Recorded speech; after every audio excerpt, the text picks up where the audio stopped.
Web series story expert presence dangerous beauty. इस film की कहानी की पृष्ठभूमि है इटली का वेनिस शहर। अब वेनिस का नाम इस कहानी से जुड़ ही गया है तो इसकी खूबसूरती की चर्चा भी होनी ही चाहिए। पर वेनिस जितना खूबसूरत आज दिखता है उससे कहीं ज़्यादा खूबसूरत 16th सेंचुरी में था। हम आपको 16th सेंचुरी में लेकर जा रहे हैं और वो इसलिए क्योंकि ये कहानी भी इसी समय की है। इस कहानी का जोनर है बायोग्राफिकल। यहाँ की गणिकाओं में से एक है वेरोनिका। आज की डेट में गणिकाओं को वैश्या कहा जाता है पर उस समय इन्हें गणिका ही कहा जाता था। ये कहानी वेरोनिका की सच्ची कहानी को बयां करने की कोशिश करती है। फेमस राइटर मार्गारेट रोजेंथल की non fiction book the honest courtesan पर बेस्ड ये फिल्म सच्ची कहानी को बयां करती है। किस तरह एक गणिका वेनिस शहर की प्रोटेक्टर बन जाती है। फिल्म को अलग अलग जगहों पर अलग अलग नामों से रिलीज़ किया गया था। यूके में द ऑनेस्ट कॉर्टेसन के नाम से और बाकी जगहों पर अ डेस्टिनी ऑफ हर ओन के नाम से रिलीज़ किया गया था, पर हॉलीवुड में इसे डेंजरस ब्यूटी के नाम से ही जाना जाता है। वेरोनिका एक एडवेंचरस, क्यूरियस और जाबाज लड़की है। उसने युद्ध कला भी सीखी है। उसे इस बात की फिक्र नहीं कि वो एक गरीब परिवार से बिलोंग करती है। तो क्या हुआ, उसमें और भी तो बहुत सारे गुण हैं। तलवारबाजी जानती है, बात करने की कला है, और क्या चाहिए। उसकी ज़िंदगी में सबसे अच्छी चीज़ ये है कि यहाँ के सीनेटर के बेटे मार्को से उसका प्यारा सा रिश्ता है। जब प्यार ज़िंदगी में होता है तब हर चीज़ आसान लगने लगती है। अब वेरोनिका ने भी मार्को से शादी के अपने सपने देखने शुरू कर दिए हैं। आज जब वो मार्को से मिली तो उसने शादी की बात उससे छेड़ दी, पर मार्को ने इससे इनकार कर दिया। उसने कहा कि यह संभव नहीं है। वेरोनिका ने पूछा, ऐसा क्यों? मार्को ने कहा कि तुम एक गरीब परिवार से बिलोंग करती हो जबकि मैं एक सीनेटर का बेटा हूँ। अगर मैं प्यार में आकर तुमसे शादी कर भी लूँ तो हमारे परिवार के रेपुटेशन का क्या होगा, मेरे पिता के रेपुटेशन का क्या होगा, और मेरा पॉलिटिकल करियर हमेशा के लिए ख़त्म हो जाएगा। ये सब सुनकर वेरोनिका बड़ी हर्ट हुई। उसने एक बार मार्को को कन्विंस करने की भी कोशिश की, अपने प्यार का वास्ता दिया, पर मार्को ने कहा, मैं ऐसा नहीं कर सकता, मेरी पूरी फैमिली डिस्ट्रॉय हो जाएगी। टूटे हुए दिल के साथ वेरोनिका घर पहुंची। उसकी माँ को ऑलरेडी उसके और मार्को के रिश्ते के बारे में पता था। उसकी शक्ल देखकर उसकी माँ सब कुछ समझ गई। उन्होंने कहा, मैं तुम्हारी भावनाओं को समझ सकती हूँ, पर इन सब में मैं तुम्हारी मदद कर सकती हूँ। वेरोनिका ने अपनी माँ की तरफ देखा। उसकी माँ ने कहना जारी रखा, तुम अभी भी मार्को को प्राप्त कर सकती हो। वेरोनिका को अपनी माँ की ये सब बातें बड़ी अटपटी लग रही थी। उसकी माँ ने कहा, तुम एक गणिका बन जाओ। गणिकाओं की बड़ी रॉयल लाइफ होती है। वो यहाँ की लाइब्रेरी को भी एक्सेस कर सकती हैं, पढ़ाई कर सकती हैं और बहुत अच्छी ज़िंदगी जीती हैं। और सबसे अच्छी बात है, उन्हें हर चीज़ से फ्रीडम मिलती है। वेरोनिका ने अपनी माँ से पूछा, आपको ये सब कैसे पता?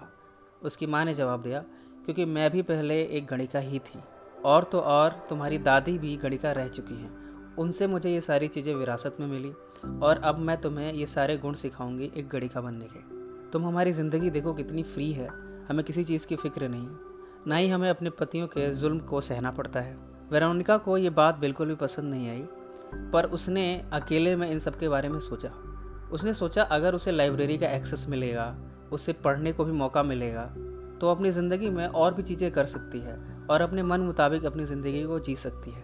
इस तरह वो अगले दिन अपनी माँ के सामने गणिका बनने के लिए राज़ी हो गई। बस फिर क्या था, उसकी माँ ने उसे सिखाना शुरू कर दिया कि किस तरह एक औरत अच्छी गणिका बन सकती है।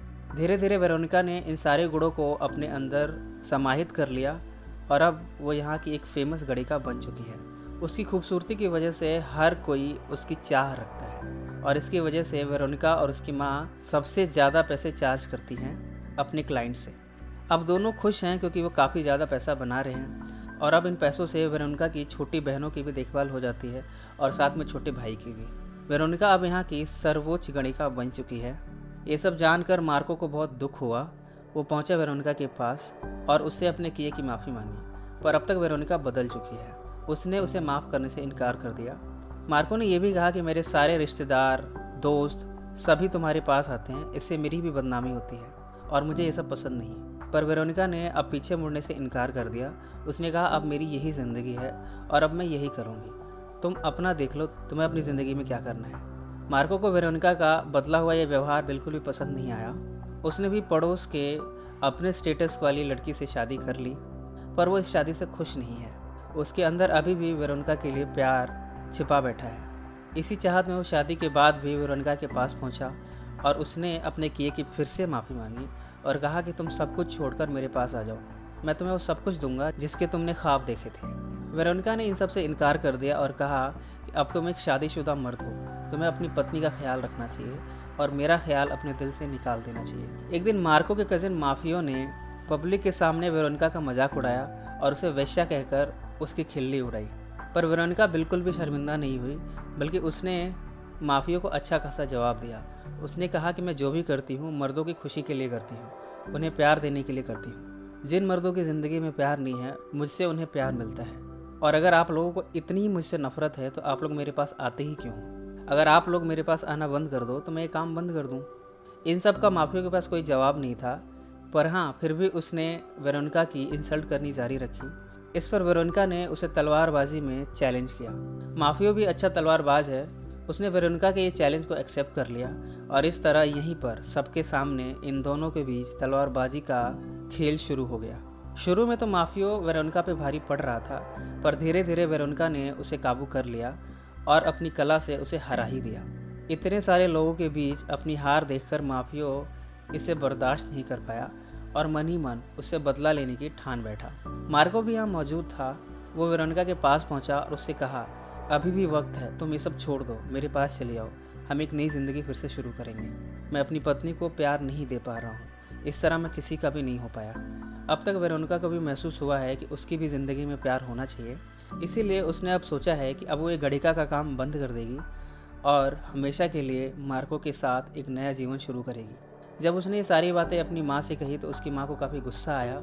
उन्होंने कहा, तुम एक दिन बहुत पछताओगी, ये जो ज़िंदगी है ये सब ख़त्म हो जाएगी, तुम्हारा ऐशो आराम सब कुछ चला जाएगा और तुम सिर्फ एक मर्द की गुलाम बनकर रह जाओगी। वेरोनिका ने कहा, माँ, पैसा सब कुछ नहीं होता, मेरे जितने भी अपॉइंटमेंट्स हैं सारे कैंसिल कर दो और आगे से मैं ये काम नहीं करूँगी। और इस तरह वो मार्को के साथ हमेशा हमेशा के लिए चली गई। इन्हीं समय पड़ोसी राज्य ने वेनिस पर अटैक कर दिया। वेनिस की सैन्य क्षमता इतनी नहीं है कि वो इस राज्य से लोहा ले पाएँ। ऐसे में यहाँ के प्रशासन ने फ्रांस के राजा से हेल्प मांगी। फ्रांस का राजा यहाँ हेल्प करने तो आया, पर जैसे उसने वेरोनिका को देखा उसे अपने कमरे में बुलाया। वेरोनिका अकेले में फ्रांस के राजा के कमरे में गई। अब वेरोनिका अगर उसकी इच्छाओं को पूरा नहीं करती है तो वेनिस बर्बाद हो जाएगा। ऐसे में उसने फ्रांस के राजा के सामने अपने आप को समर्पित कर दिया। फ्रांस के राजा ने खुश होकर वेनिस को इस युद्ध में हर संभव मदद करने की पेशकश की, पर मार्को इन सबसे बहुत गुस्सा हुआ। उसने कहा कि तुमने हमारा प्यार, हमारा रिश्ता सब कुछ बर्बाद करके रख दिया।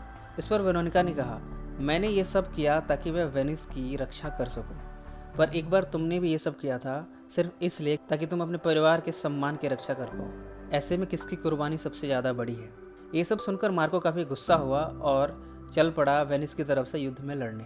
उसने पड़ोसी राज्य से लड़ाई लड़ी और इस तरह वेनिस फ्रांस के राजा की मदद से इस लड़ाई को जीत पाया। अब वेरोनिका वेनिस में एक हीरो की तरह जानी जाने लगी है, क्योंकि उसकी वजह से वेनिस पड़ोसी राज्य के शिकंजों से बच पाया। पर वेनिस शहर की ये खुशी ज़्यादा दिन चल नहीं पाई। इतने में ही प्लेग ने इस शहर पर अटैक किया। चारों तरफ मौतें होने लगी। यहाँ के प्रशासन को लगता है कि हमारे शहर पर कोई बुरा साया आया है, जिसकी वजह से इस महामारी ने इतना भयंकर रूप ले लिया है। सबने यहाँ की गणिकाओं को कोसना शुरू कर दिया और उन्हें पकड़ पकड़ कर मारा जाने लगा। सबका ये सोचना है कि गणिकाएं मनहूस है, जिसकी वजह से प्लेग का ये भयंकर साया हम पर पड़ा है। मार्को को इस समय चिंता हुई वेरोनिका की, कहीं उसकी जान तो नहीं चली गई, कहीं उसको मार तो नहीं दिया गया। इसी क्रम में वो दौड़ता हुआ पहुंचा वेरोनिका के पास और ये देखकर खुश हुआ कि वो अभी भी जिंदा है। पर इसी दौरान वेरोनिका की मां ने दम तोड़ दिया प्लेग की वजह से। मार्को ने वेरोनिका की मदद की अपनी मां के क्रीमेशन में, पर वेरोनिका को अब चर्च के द्वारा समन किया गया है और इसकी दो वजह हैं। एक तो वो मनहूस है इस शहर के लिए, जिसकी वजह से ये प्लेग फैला है, और दूसरा वो जादूगरनी है जो मर्दों पे जादू करती है, अपने यहाँ बुलाती है, पैसे बनाती है और लोगों के घर बर्बाद करती है। इन सब आरोपों को लिए वेरोनिका पहुंची चर्च में। चर्च में ट्रायल शुरू हुआ। उस पर परिवारों को बर्बाद करने के चार्जेस हैं। इस समय हर कोई वेरोनिका के द्वारा दी गई कुर्बानियों को भूल चुका है, जिसकी वजह से वेनिस आज बचा हुआ है। यहाँ तक कि उसे ट्रायल में बोलने भी नहीं दिया गया, पर मार्को यहाँ पे मौजूद था। वो भी यहाँ पर सीनेटर का बेटा होने के नाते एक पद रखता है। उसने चर्च में बैठे न्यायाधीशों से आग्रह किया कि वेरोनिका को अपनी बात रखने का हक है। बाद में उसे अपनी बात कहने की इजाज़त दे दी गई। वेरोनिका ने कहा, अगर मैं अपराधी हूँ तो सारे मर्द अपराधी हैं, क्योंकि अगर मैंने कोई अपराध किया है तो उस अपराध में सारे मर्द भी मेरे साथी थे। मार्को ने भी वेरोनिका के डिफेंस में कहा, मैं भी अपराधी हूँ क्योंकि मैं भी वेरोनिका का क्लाइंट था, और यहाँ पे मौजूद बहुत सारे मर्द जो कि मिनिस्टर्स तक हैं वो भी वेरोनिका के क्लाइंट है, तो वो भी अपराधी है। उसने यहाँ पर मौजूद सभी उन लोगों से विनती की जिन्होंने वेरोनिका के साथ समय बिताया था और कहा कि इस समय वेरोनिका की ज़िंदगी आप लोगों के हाथ में है। कुछ समय के बाद धीरे धीरे एक एक करके काफ़ी लोग खड़े हुए वेरोनिका के सपोर्ट में, और उन सब ने कहा कि अगर वेरोनिका अपराधी है तो हम सब भी हैं, क्योंकि हम भी उस अपराध में उसके सह अपराधी हैं। मजबूरन चर्च ने वेरोनिका को छोड़ दिया। वेरोनिका अब शुक्रगुजार है मार्को की, जो कि उसके लिए खड़ा हुआ, सबसे लड़ा और इस मुश्किल हालात में उसे रिहाई दिलाई। इसके बाद उसने मार्को को एक्सेप्ट कर लिया और दोनों ने आगे की ज़िंदगी एक साथ खुशीपूर्वक बिताई। ये फिल्म यूरोपियन कंट्रीज़ में 16वीं शताब्दी में औरतों की सामाजिक हालत पर प्रकाश डालती है और कई सवाल पूछने की कोशिश करती है। इस कोशिश में ये कहानी कितनी कामयाब हो पाई है, फ्रेंड्स कमेंट्स में ज़रूर मेंशन करें। इस वीडियो को लाइक और शेयर ज़रूर करें, और किसी फिल्म की कहानी या वेब सीरीज़ की कहानी आप सुनना चाहें तो उसे कमेंट्स में मेंशन करें, हम उसे ही पब्लिश करेंगे। अगर आपने हमारे चैनल को अभी तक सब्सक्राइब नहीं किया तो सब्सक्राइब कर लीजिए और बेल आइकन दबा दीजिए। सो फ्रेंड्स, फिर मिलेंगे ज़िंदगी के किसी नए मोड़ पे।